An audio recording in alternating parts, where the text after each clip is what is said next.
শিক্ষাৰ্থীসকল আমি গতিপাত্ৰ পঢ়ি আছিলো গতিপাত্ৰৰ ফাৰ্স্ট পাৰ্টত আমি অৱস্থান কি হয় শিকিছিলো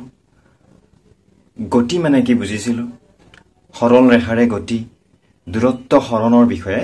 আলোচনা কৰিছো আজি আমি দূৰত্ব আৰু হৰণ উদাহৰণৰ সৈতে ভালদৰে দূৰত্ব আৰু হৰণৰ মাজৰ পাৰ্থক্যখিনি বুজিবলৈ চেষ্টা কৰিম তাৰ পিছত আমি দ্ৰুতি কি হয় বেগ কি হয় আৰু ত্বৰণৰ বিষয়ে আলোচনা কৰিম তোমালোকে মনোযোগেৰে ভিডিওটি চাবা সো ইয়াত মই দুটা কেস লৈছো ফাৰ্স্ট কেছত চোৱা প্ৰথম ক্ষেত্ৰত এটা গতিশীল বস্তু এ স্থানৰ পৰা বি স্থানলৈকে আহিছে 4 কিলোমিটাৰ পিছত বি স্থানৰ পৰা সি স্থানলৈকে আহিছে 3 কিলোমিটাৰ আৰু এই দ্বিতীয় কেছত চোৱা কি হৈছে এই স্থানৰ পৰা একেটা গতিশীল বস্তুৱে এই স্থানৰ পৰা বি স্থানলৈকে 4 কিলোমিটাৰ আহিছে আহি দিশ সলনি কৰিছে ক্ৰমাৎ 90 ডিগ্ৰী কোণ কৰি এইদৰে আন এটা দিশত 3 কিলোমিটাৰ আহিছে এই দুয়োটা ক্ষেত্ৰত হৰণৰ মান কিমান দূৰত্বৰ মান কিমান আমি চাওঁ আহা চোৱা এইটো ক্ষেত্ৰত মন কৰা দূৰত্ব কিমান হ'ব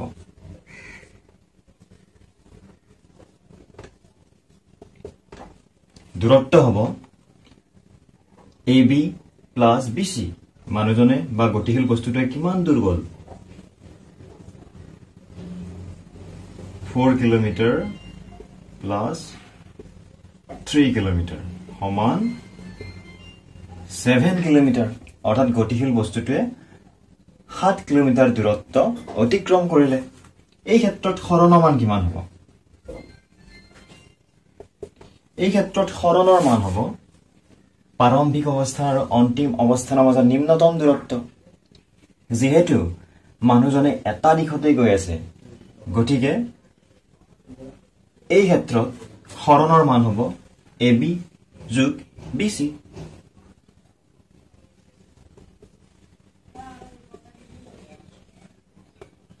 বা যদি আমি কওঁ AB BC নিলিখি আমি এনেকৈ লিখিব পাৰো হৰণৰ মান হ'ব AC প্ৰাৰম্ভিক অৱস্থান আৰু অন্তিম অৱস্থানৰ মাজত নিম্নতম দূৰত্ব AC সমান AB plus BC 4 kilometre plus 3 kilometre সমান 7 কিলোমিটাৰ অৰ্থাৎ এই ক্ষেত্ৰত কি পালা দূৰত্ব আৰু হৰণ একেই 7 কিলোমিটাৰ 7 কিলোমিটাৰ আমি এই ক্ষেত্ৰত কি হয় চাও হা এই ক্ষেত্ৰত চোৱা গতিশীল বস্তুটোৱে অতিক্ৰম কৰা দূৰত্ব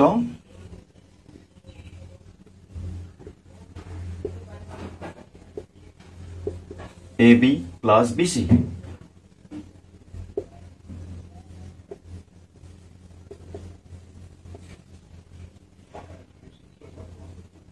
সমান 7 কিলোমিটাৰ এই ক্ষেত্ৰটো গতিশীল বস্তুটোৱে 7 কিলোমিটাৰ দূৰত্ব অতিক্ৰম কৰিছে কিন্তু এই ক্ষেত্ৰত হৰণ কিমান হ'ব আমি জানো যে হৰণ হৈছে প্ৰাৰম্ভিক অৱস্থান আৰু অন্তিম অৱস্থানৰ মাজৰ নিম্নতম দূৰত্ব ইয়াত প্ৰাৰম্ভিক অৱস্থান আছে A অন্তিম অৱস্থান আছে C প্ৰাৰম্ভিক অৱস্থান আৰু অন্তিম অৱস্থানৰ মাজৰ নিম্নতম দূৰত্ব হৈছে AC গতিকে হৰণ হ'ব AC সমান AC ৰ মান কিমান হ'ব এইটো এটা সমকোণী ত্ৰিভুজ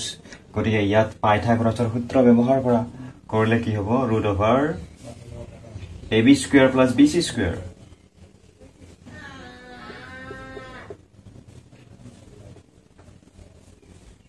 AB ৰ মান কিমান আছে 4 কিলোমিটাৰ BC ৰ মান 3 কিলোমিটাৰ ইমান পালা এইটো সৰল কৰিলে তোমালোকে পাবা √25 কিলোমিটাৰ স্কয়াৰ এতিয়া চোৱা √25 কিলোমিটাৰ স্কয়াৰৰ যদি আমি ৰুটটো নাইকিয়া কৰো আমি কি মান পাম +-5 কিলোমিটাৰ পাম কিন্তু দূৰত্ব আৰু হৰণ কেতিয়াও মাইনাস হ'ব নোৱাৰে কেতিয়াও ঋণাত্মক হ'ব নোৱাৰে কেতিয়াও ঋণাত্মক হ'ব নোৱাৰে বা ইংৰাজীত ক'লে নিগেটিভ হ'ব নোৱাৰে সেইকাৰণে আমি এই এচিৰ মানটো +5 কিলোমিটাৰ লওঁ অৰ্থাৎ মন কৰা ইয়াত দূৰত্ব 7 কিলোমিটাৰ পৰা আৰু হৰণ পালা 5 কিলোমিটাৰ দুটা বেলেগ বেলেগ পালা ইয়াত চোৱা গতিশীল বস্তুটোৱে একেটা দিশতে গতি কৰি আছিল সেইবাবে দূৰত্ব আৰু হৰণ আমি দুটা সমান পাইছো কিন্তু এই ক্ষেত্ৰত কি হ'ল এৰ পৰা বি লৈকে গৈ বিত গতিশীল বস্তুটোৱে দিশৰ সলনি কৰি দিলে দিশৰ সলনি হোৱাৰ লগে লগে হৰণৰ মানো সলনি হ'ল যদি হে গতিশীল বস্তুটোৱে এইটো পথত নাহি যদি এইদৰে আহিল হয় এনেকে যদি আহিলে হয় তেতিয়া হলে হৰণ কিমান হ'ল হৰণ হলৈ এইখিনি অৰ্থাৎ এইদৰে যদি বি স্থানৰ পৰা গতিশীল বস্তুটোৱে বেলেগ বেলেগ দিশত গ'লহেঁতেন তেতিয়া হলে হৰণৰ মানো বেলেগ বেলেগ হ'লহেঁতেন অৰ্থাৎ আমি এনেকে ক'ব পাৰো যে দূৰত্ব দিশৰ ওপৰত নিৰ্ভৰ নকৰে বা দূৰত্বৰ দিশ নাই কিন্তু হৰণ চোৱা হৰণ যেহেতু বেলেগ বেলেগ দিশ লোৱাৰ লগে লগে হৰণৰ মানো বেলেগ বেলেগ হ'ব গতিকে আমি ইয়াক কম যে হৰণৰ মানৰ সৈতে দিশও থাকে বুলি কম হৰণৰ মানৰ সৈতে দিশ থাকে কিন্তু দূৰত্বৰ দিশ নাথাকে ঠিক আছে পাঠ্যকেইটা মনত থাকিব এতিয়া আমি আৰু এটা উদাহৰণ লৈ ভালদৰে বুজি লওঁ হা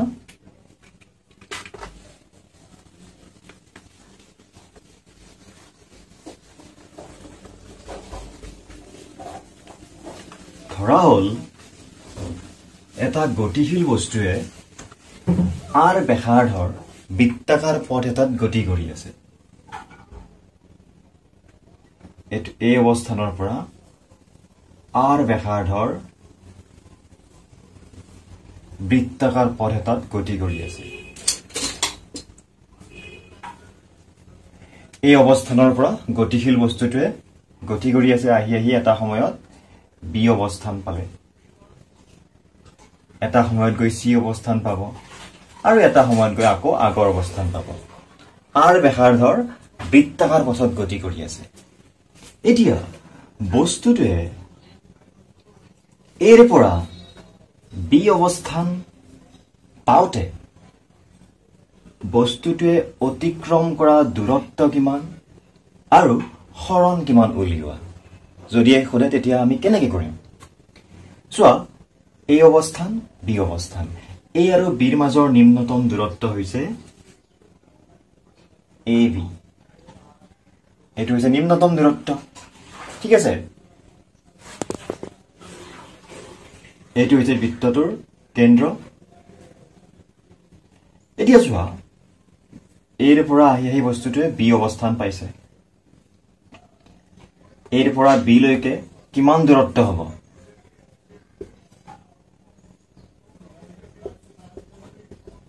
দূৰত্ব হ'ব চোৱা এইটো এটা হৈছে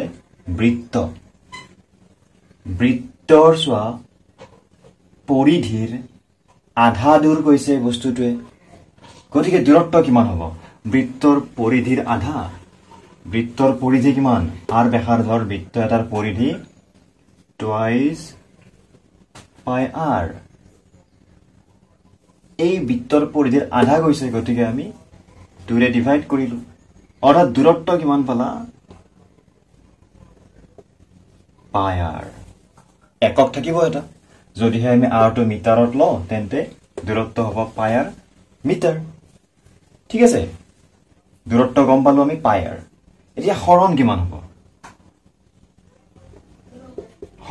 হ'ব এই আৰু বিৰ মাজৰ নিম্নতম দূৰত্ব অৰ্থাৎ এই আৰু বিৰ মাজৰ লম্ব দূৰত্ব কিমান হ'ব ইয়াৰ পৰা ইয়ালৈকে আৰ ব্যাসাৰ্ধ আকৌ ইয়াৰ পৰা ইয়ালৈকে আৰ ব্যাসাৰ্ধ অৰ্থাৎ হৰণৰ মান হ'ব R plus R twice R অৰ্থাৎ বৃত্তটোৰ ব্যাসডালেই হ'ব এৰ পৰা বি অহালৈকে আহোঁতে বস্তুটোৱে অতিক্ৰম কৰা হৰণৰ মান এতিয়া এতিয়া যদি বস্তুটোৱে এই বি স্থানত নৰয় এইদৰে গৈ গৈ আকৌ এই স্থানে পালে এৰ পৰাই যাত্ৰা আৰম্ভ কৰিছিল আকৌ গৈ গৈ এই স্থান পালে সম্পূৰ্ণ এপাক ঘূৰিলে পৰিধিত গতিকে বস্তুটোৱে সম্পূৰ্ণ এপাক ঘূৰতে অতিক্ৰম কৰা দূৰত্ব কিমান হ'ব অতিক্ৰম কৰা দূৰত্ব হ'ব বৃত্তটোৰ পৰিধি বৃত্তৰ পৰিধি কিমান টুৱাইছ পাই আৰ যদি আৰ মিটাৰত থাকে দূৰত্ব হ'ব টুৱাইছ পাই আৰ মিটাৰ ঠিক আছে এতিয়া হৰণৰ মান কিমান হ'ব এই অৱস্থানৰ পৰা গৈ এই অৱস্থানে পালে প্ৰাৰম্ভিক অৱস্থানো এ অন্তিম অৱস্থানো এ হৈছে গতিকে প্ৰাৰম্ভিক অৱস্থান আৰু অন্তিম অৱস্থানৰ মাজৰ নিম্নতম দূৰত্ব হ'ল 0 যেহেতু একেটা অৱস্থানে পালে গতিকে হৰণৰ মান হ'ব এই ক্ষেত্ৰত 0 এই কথা দুটা তোমালোকে মনত ৰাখিবা এতিয়া আমি দ্ৰুতি কি হয় জানি লওঁ আহা চোৱা দ্ৰুতি মানে হৈছে কোনো এটা বস্তুৱে একক সময়ত অতিক্ৰম কৰা দূৰত্ব মন কৰিবা একক সময়ত মানে হৈছে 1 সেকেন্ডত হ'ব পাৰে 1 মিনিটত হ'ব পাৰে 1 ঘণ্টাত হ'ব পাৰে এক থাকিব লাগিব ঠিক আছে এনেকুৱা 1 মিনিট 1 সেকেন্ড 1 ঘণ্টাক আমি একক সময় বুলি কওঁ যদিহে এজন মানুহে যদিহে 10 সেকেন্ডত 90 মিটাৰ দূৰত্ব দৌৰিব পাৰে 10 সেকেন্ডত 90 মিটাৰ দৌৰে যদিহে মানুহজনৰ আমি দ্ৰুতি উলিয়াব লাগে তেতিয়া হলে একক সময়ত কিমান মিটাৰ দৌৰে উলিয়াব লাগিব একক সময়ত উলিয়াব লাগিলে ইয়াত কি দিয়া আছে 10 সেকেন্ডত দিয়া আছে আমি 1 সেকেন্ডত উলিয়াব লাগিব গতিকে আমি উলিয়াম যে 1 সেকেন্ডত মানুহজনে দৌৰিব কিমান দৌৰিব কি কৰিম 90 মিটাৰক আমি 10 সেকেন্ডৰে হৰণ কৰি দিম 90 মিটাৰ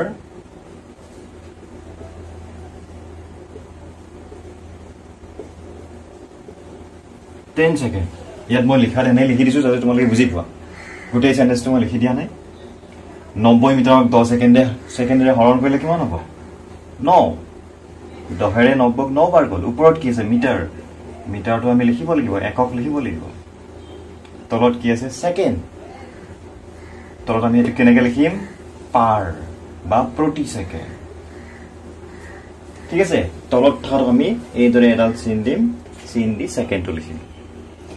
পঢ়িম কেনেকৈ 9 মিটাৰ প্ৰতি সেকেন্ড বা 9 মিটাৰ পাৰ সেকেন্ড অৰ্থাৎ 1 সেকেন্ডত মানুহজনে 9 মিটাৰ দৌৰিব আৰু এই 1 সেকেন্ডত 9 মিটাৰ যে দৌৰিলে ইয়াকে আমি মানুহজনৰ দ্ৰুতি বুলি কওঁ ঠিক আছে মানুহজনৰ দ্ৰুতি কিমান মানুহজনৰ দ্ৰুতি 9 মিটাৰ প্ৰতি সেকেন্ড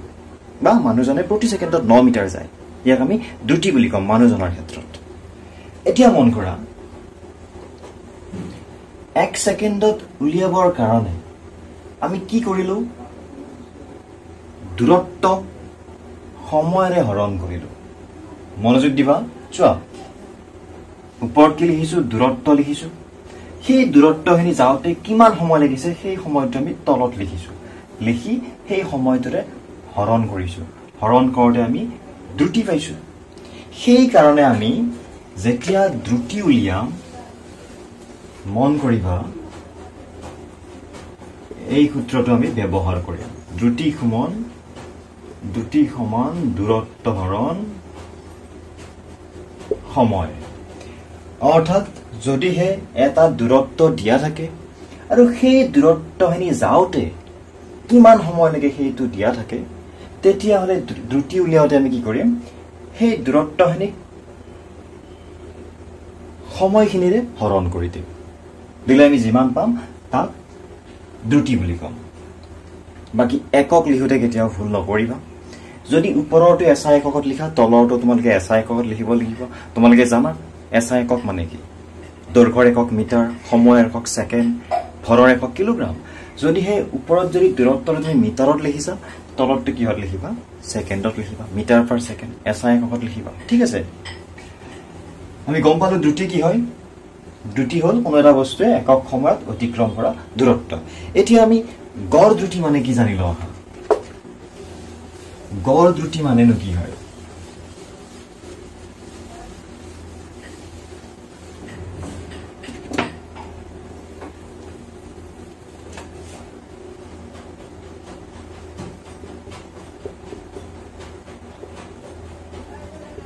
আমি গড় দ্ৰুতি উলিয়াম তাৰ কাৰণে মন কৰা ধৰা হল এটা বস্তুৱে এই স্থানৰ পৰা বি স্থানলৈকে 16 মিটাৰ দূৰত্ব 4 সেকেন্ডত গল মিটাৰক মই স্মল এম এৰে বুজাইছো সেকেন্ডক মই স্মল এস এৰে বুজাইছো ঠিক আছে আকৌ বি স্থানৰ পৰা সি স্থানলৈকে আকৌ 16 মিটাৰ গল এবাৰ কিন্তু 2 সেকেন্ডত গৈছে ঠিক আছে এতিয়া মন কৰা এৰ পৰা বি লৈকে যাওতে বস্তুটোৰ দ্ৰুতি কিমান হ'ব দ্ৰুতিক মই স্মল ভিৰে বুজাম দ্ৰুতি হ'ব দূৰত্ব হৰণ সময় দূৰত্ব কিমান আছে 16 মিটাৰ সময় কিমান আছে 4 সেকেন্ড গতিকে দ্ৰুতি কিমান হ'ল 16 4 ৰে 4 বাৰ গল 4 মিটাৰ প্ৰতি সেকেন্ড বিৰ পৰা সি লৈকে যাওতে দ্ৰুতি কিমান হ'ব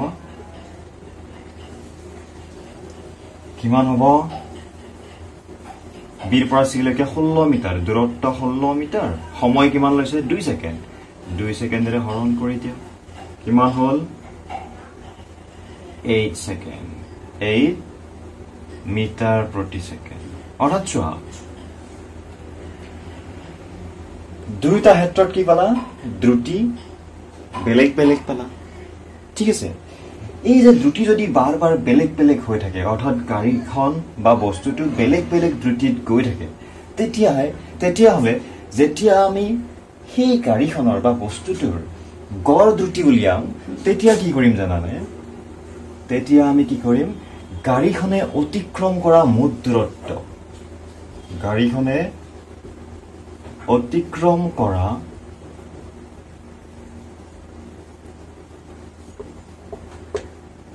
মুঠ দূৰত্ব মুঠ সময়ৰে হৰণ কৰি দিম অতিবাহিত মুঠ সময় অৰ্থাৎ মন কৰা অতিক্ৰম কৰা মুঠ দূৰত্বখিনিক এই মুঠ দূৰত্বখিনি যাতে কিমানখিনি মুঠ সময় লিখিছে সেই সময়খিনিলে হৰণ কৰি দিলে যিটো পাম তাক আমি গড় দ্ৰুতি বুলি কওঁ আৰু ইয়াৰ একক কি হ'ব একেই দূৰত্বৰ একক হৰণ সময়ৰ একক যদি দূৰত্ব মিটাৰত থাকে সময় যদি সেকেন্ডত থাকে তেতিয়াহলে এই গড় দ্ৰুতিৰ একক কি হ'ব মিটাৰ প্ৰতি সেকেন্ডে হ'ব অৰ্থাৎ গড় দ্ৰুতিৰ একক দ্ৰুতিৰ একক একেটাই ঠিক আছে আশা কৰিছো এইখিনি বুজি পাইছা এইবাৰ আমি বেগ কি হয় জানি লওঁ হা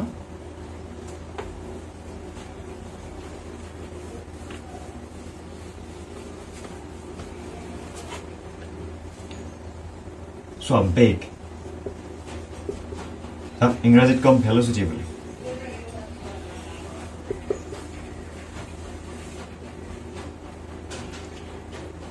বেগ মানে হৈছে এক নিৰ্দিষ্ট দিশৰ দ্ৰুতিকে বেগ বুলি কোৱা হয় অৰ্থাৎ দ্ৰুতি যোগ দিশ বেগ মানে হৈছে দ্ৰুতি যোগ দিশ এক নিৰ্দিষ্ট দিশৰ দ্ৰুতিকে আমি বেগ বুলি কওঁ যদি কওঁ মানুহজনে 4 মিটাৰ পাৰ সেকেন্ড দ্ৰুতিৰে উত্তৰ দিশত গৈ আছে তাৰ মানে আমি বেগৰ কথা কৈছো এক নিৰ্দিষ্ট দিশৰ দ্ৰুতিক বেগ বুলি কোৱা হয় ঠিক আছে এতিয়া চোৱা বেগৰ মান আমি কিদৰে উলিয়াম জানানে হৰণ সময় আমি দ্ৰুতিৰ ক্ষেত্ৰত কি পাইছিলো আমি দ্ৰুতিৰ ক্ষেত্ৰত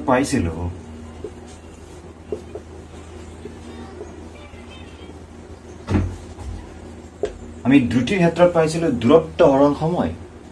সেইকাৰণে দ্ৰুতিৰ দিশ নাই যে এইটো দূৰত্বৰ দিশ নাই কিন্তু বেগৰ নিৰ্দিষ্ট দিশ আছে আকৌ আমি জানো হৰণৰ নিৰ্দিষ্ট দিশ আছে সেইকাৰণে বেগ হৈছে হৰণ সময় আৰু দ্ৰুতি হৈছে দূৰত্ব হৰণ সময় এইটো তোমালোকে মনত ৰাখিবা ঠিক আছে এতিয়া আমি গড়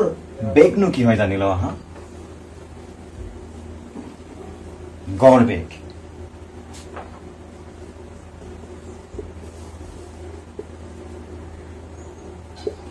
যদিহে কোনো এটা বস্তুৱে ধৰা হল এটা বস্তু গতিশীল বস্তু এটাৰ এই স্থানত বেগ আছিল ইউ এই স্থানত বেগ আছিল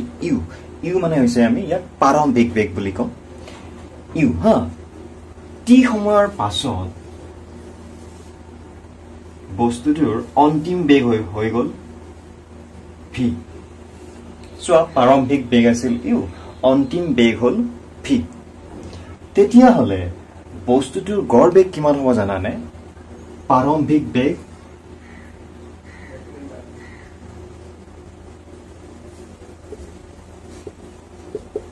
যোগ অন্তিম বেগ divided by 2 এইটো তোমালোকে মনত ৰাখিবা গড় বেগ সমান প্ৰাৰম্ভিক বেগ যোগ অন্তিম বেগ হৰণ 2 ইয়াক আমি গড় বেগ বুলি কওঁ যদিহে বস্তু এটাই সুষম বেগেৰে গতি কৰি থাকে সুষম বেগেৰে গতি কৰি থকা বস্তু এটাৰ ক্ষেত্ৰত প্ৰাৰম্ভিক বেগ যোগ অন্তিম বেগ divided by 2 কৰিলে আমি গড় বেগ পাম এতিয়া সুষম বেগত গতি কৰি থকা মানে কি সুষম বেগত গতি কৰি থকা মানে হৈছে চোৱা যদিহে বস্তু এটাই এইখিনি মই মুছি দিছো সুষম বেগত গতি কৰি থকা মানে কি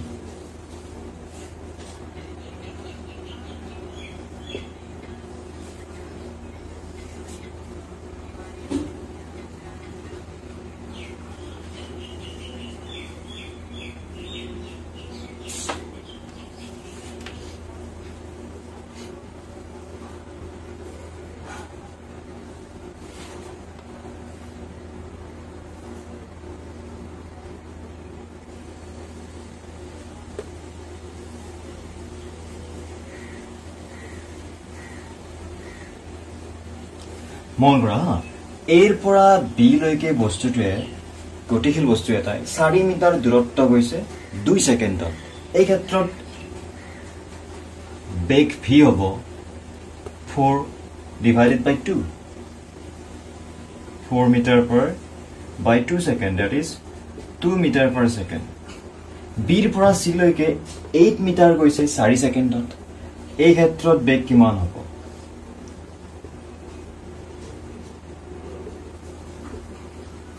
2 meter per second সিৰ পৰা ডি লৈকে এই ক্ষেত্ৰত বেগ কিমান হ'ব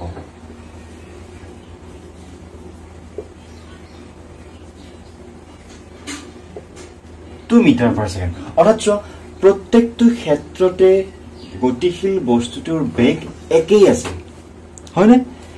এইদৰে যদিহে এটা বস্তু এঠাইৰ পৰা আন ঠাইলৈ যাওতে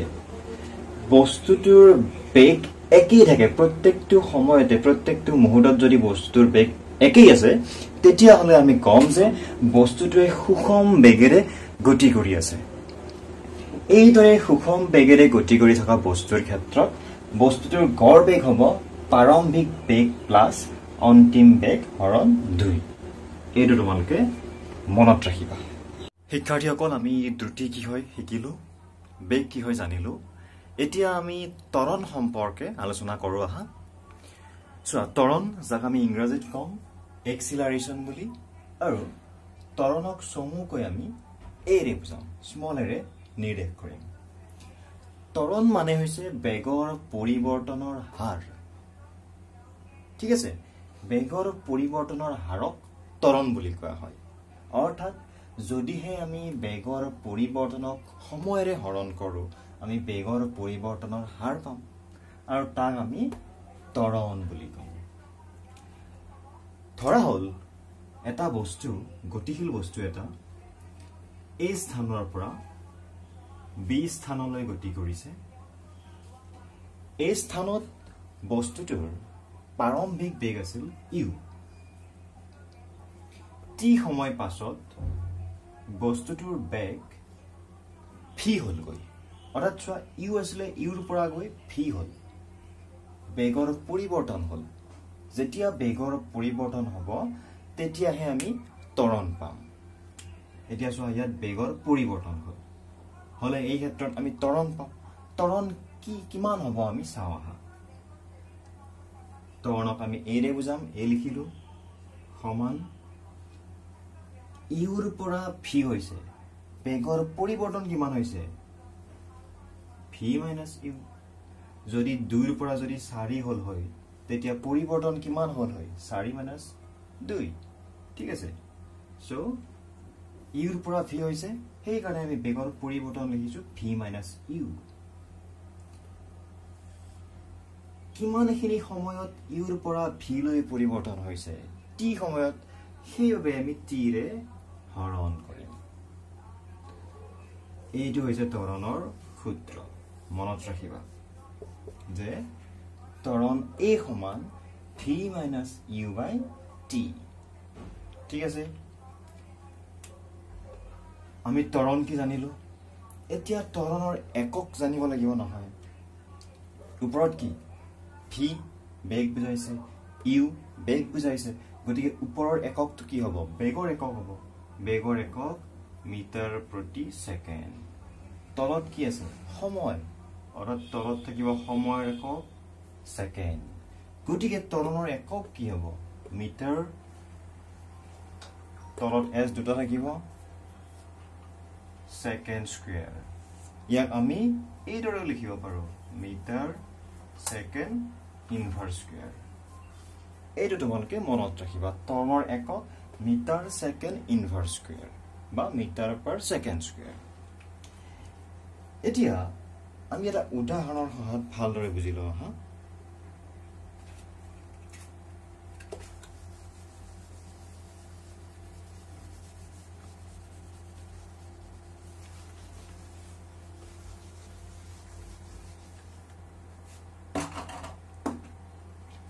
ধৰা হল এটা বস্তু 2 মিটাৰ পাৰ সেকেন্ডত গৈ আছিল পিছত 4 সেকেন্ড পাছত বস্তুটোৰ বেগ 18 মিটাৰ পাৰ সেকেন্ড হল ঠিক আছে প্ৰথমতে 2 মিটাৰ পাৰ সেকেন্ডত গৈ আছিল 4 সেকেন্ড পাছত 18 মিটাৰ পাৰ সেকেন্ডলৈকে বেগৰ পৰিৱৰ্তন হল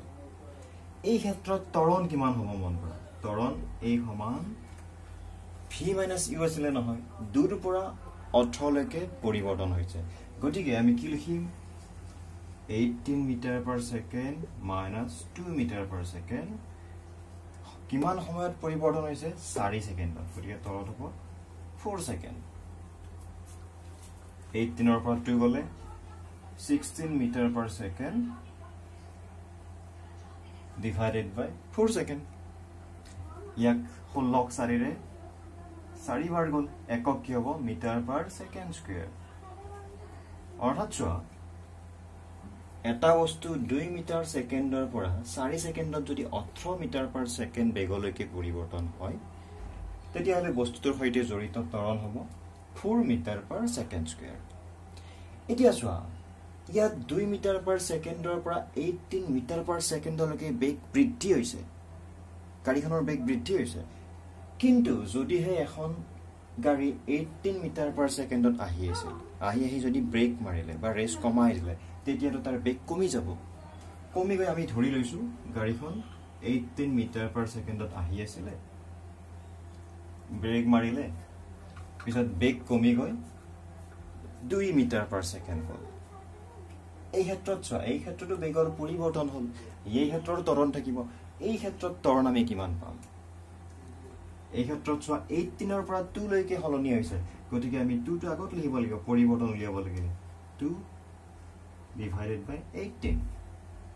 এইবাৰ কিমান হ'ব 2 ৰ পৰা 18 গলে -16 মিটাৰ পাৰ সেকেন্ড ইয়াক 4 ৰে হৰণ কৰিলে -4 মিটাৰ পাৰ সেকেন্ড স্কয়াৰ অৰ্থাৎ এই ক্ষেত্ৰত আমি ত্বৰণ পালো ঋণাত্মক এনেকুৱা ঋণাত্মক ত্বৰণৰ আন এটা নাম আছে যাক আমি মন্থৰণ বুলি কম ঋণাত্মক ত্বৰণক আমি মন্থৰণ বুলি কম এইখিনি তোমালোকে মনত ৰাখিবা। ত্বৰণ কি হয়, ত্বৰণৰ একক কি হয়, মন্থৰণ কি হয়।